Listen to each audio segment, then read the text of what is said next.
O Senhor esteja convosco. Ele está no meio de nós.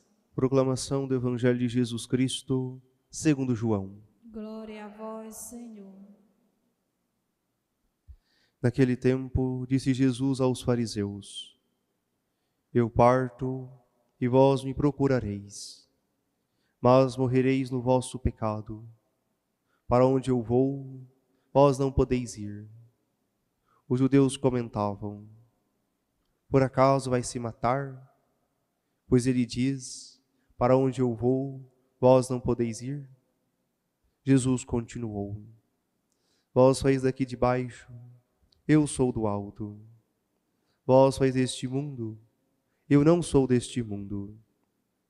Disse-vos que morrereis nos vossos pecados, porque se não acreditais que eu sou, morrereis nos vossos pecados. Perguntaram-lhe, pois: Quem és tu, então? Jesus respondeu: O que vos digo desde o começo. Tenho muitas coisas a dizer a vosso respeito e a julgar também. Mas aquele que me enviou é fidedigno, e o que ouvi da parte dele é o que falo para o mundo. Eles não compreenderam que ele estava falando do Pai. Por isso Jesus continuou: Quando tiverdes elevado o Filho do Homem, então sabereis que eu sou, e que nada faço por mim mesmo, mas apenas falo aquilo que o Pai me ensinou. Aquele que me enviou está comigo. Ele não me deixou sozinho, porque sempre faço o que é de seu agrado. Enquanto Jesus assim falava, muitos acreditaram nele. Palavra da salvação. Glória a vós, Senhor. Caríssimos irmãos e irmãs, continuamos lendo alguns livros do Antigo Testamento, em especial do livro dos Números, que nos recorda, em especial, o episódio da serpente de bronze. Nós sabemos que Deus, na sua bondade, na sua misericórdia, liberta o povo de Israel do Egito, fazendo-os passar a pé enxuto pelo Mar Vermelho. Por isso, o povo se alegra de modo imediato pela libertação do Egito. Eles louvam, bendizem ao Senhor por ter realizado tamanho prodígio, os tirado da terra da escravidão para colocar-lhes uma terra de liberdade, onde o Senhor promete que irá jorrar leite e mel. Mas de repente o povo começa a impacientar-se, pois ao longo dos dias que vão se passando, parece que demora a chegar nessa terra prometida. E muitos começam a reclamar e a murmurar contra Moisés.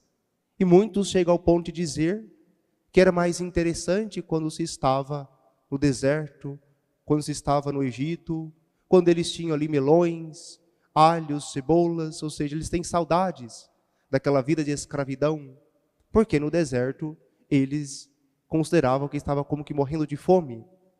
Por isso o Senhor manda-lhes serpentes venenosas para que os piquem, e aí eles possam voltar o seu coração para Deus. É isso que ouvimos no relato de hoje, que Deus envia essas serpentes e depois esse povo de cerviz dura volta-se para Moisés e pede que possa aplacar a ira do Senhor.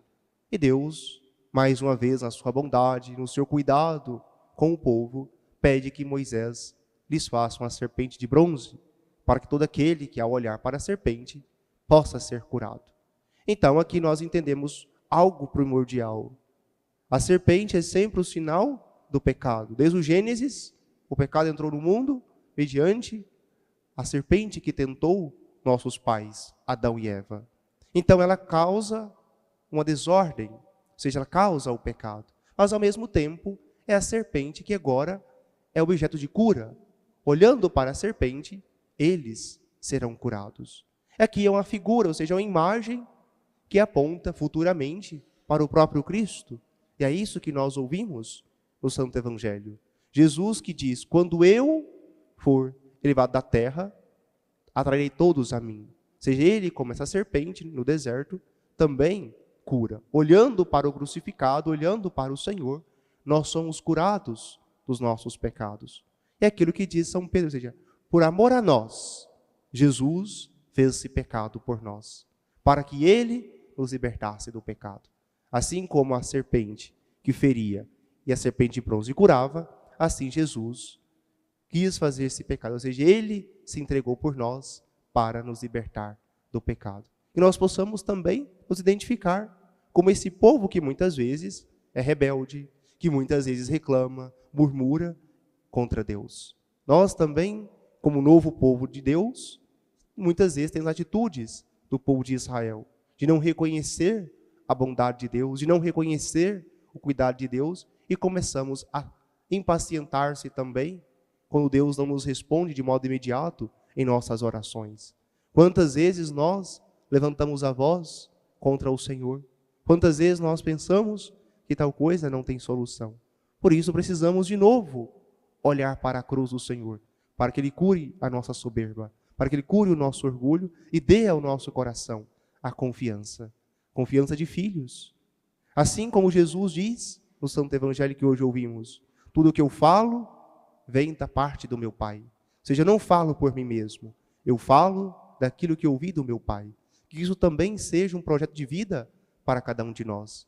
Falar não as nossas coisas, mas falar aquilo que vem de Deus. Que as nossas palavras e nossas ações sejam inspiradas pelo Espírito Santo. Que nós possamos ser mais presença de Deus nesse mundo. Que nossas palavras tenham mais de Deus do que do mundo. E isso deve estar claro para nós. Porque quantas vezes alguém nos pede um conselho, uma orientação, e nós precisamos falar aquilo que vem de Deus, não aquilo que nós achamos que é o certo, o que gostaríamos de falar.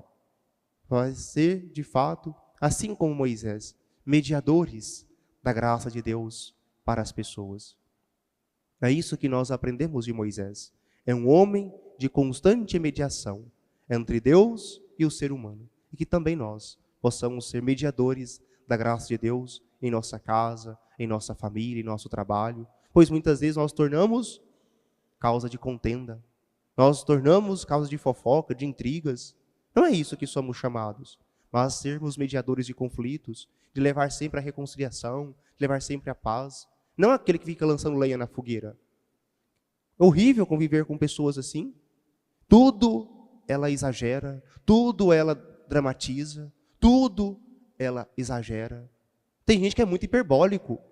Uma coisa tão pequenininha, ela cria um drama, envolve a família, os amigos, e aquilo vai virando cada vez mais algo pior. Porque não sabe agir como Moisés, que sempre apazigua, sempre quer aplacar aquilo que precisa, para que de fato nós sejamos mediadores da graça, e não obstáculos para que a graça possa fluir.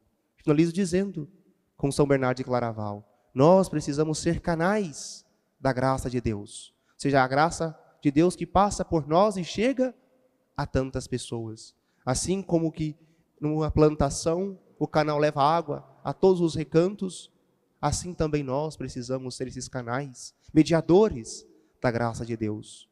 Não podemos ser uma represa de água parada, porque aquela água vai represando e vai tornando-se uma água podre. Ou seja, nós muitas vezes ficamos ali, represando as coisas. Nós não conseguimos deixar fluir e chegar a tantos corações. Precisamos, de fato, ser canais da graça de Deus, mediadores do seu amor. E nós possamos nos perguntar, nesses dias de Quaresma, em que nossas orações, nossos jejuns, nossas penitências, de fato, têm me levado a ser uma pessoa mais compreensiva, uma pessoa de reconciliação, assim como Moisés, ou eu ainda permaneço na vida antiga, permaneço no Egito, como que nos pecados, como que imersos ainda na vida antiga. Por isso, que nós possamos, auxiliados pela graça de Deus, ser de fato pessoas novas. Louvado seja nosso Senhor Jesus Cristo. Rezemos juntos a oração vocacional, pedindo ao Senhor santas